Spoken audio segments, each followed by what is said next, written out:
A blessed good afternoon to all. The ministry with responsibility for transport and by extension NEMA Committee for Utilities and Transport takes this opportune moment to update all our citizens and residents on our continuing work amid efforts to protect our people from the COVID-19. Today, we hail the work and the contribution of our bus operators in providing safe conditions for our people to move comfortably, safely, and to reach their desired destination. During this time of great challenge, they continue to ensure mobility for the population amidst constant challenges with threats to their own health. So my report today will focus on the issues and concerns with reference to the regulations for the bus drivers and our traveling public who utilize their services. The ministry has reached out and has established a good working relationship with the bus operators through their organizations.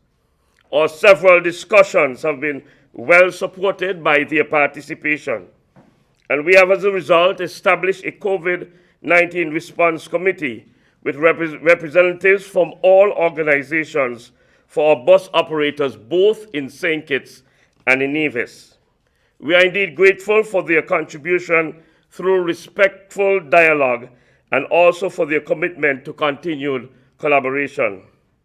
In the first instance, you'll recall that at the commencement of our curfew, provisions were made in the regulations for up to 4 passengers with strong adherence to social distances. These are very difficult and challenging times. COVID is a threat to all, whether you are a passenger or bus driver. The ministry and the National Task Force for COVID-19 has received the full support of all the organizations representing bus operators in their efforts to keep our people safe. Many of you who look at your television will realize CNN and Good Morning America aired video clips of a Jason Hargrove, a Detroit driver who posted a very touching Facebook video about a passenger coughing on his bus without covering her mouth. Days after, Hargrove was dead from coronas. Time magazine hailed Hargrove as a frontline hero. We must learn from such accounts and implement the necessary measures to save lives. The new regulations increase the number of passengers in the main cabin to a maximum of 8 persons with arrangements for social distancing. The one individual at the front is at the discretion of the driver. What is most important is the mandatory requirement for masks to be worn on buses. No one should be allowed to travel on any bus without a mask. The regulations mandate the wearing of masks on a bus, and this is essential to the safety of both the driver and the passengers.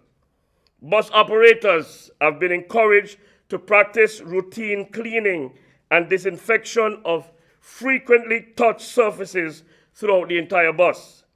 Proper hand hygiene is an important infection control measure. To assist drivers in protecting themselves, Sun Islands Close Limited has donated to the Ministry of Infrastructure and Transport some 200 antimicrobial water-resistant masks for the use of bus drivers. These masks will be provided to all bus drivers associations both in St. Kitts and Nevis for their distribution to their membership. Our gratitude is extended to Mr. Nariani and the management and staff of the Sun Island Close Limited for their kind contribution. Also, a public awareness campaign is being implemented jointly by the Ministry with responsibility for transport and the various bus drivers associations. I wish to encourage our residents and citizens, in particular the traveling public, to give due regard to the measures and regulations to protect themselves and their families. The repeated requests I received today from bus drivers' representatives when they were advised of our presentation on today's briefing is simply to encourage the general public to wear your mask. Let me also encourage bus operators to adhere to the regulations, implement the guidelines offered, and ensure that their passengers are compliant.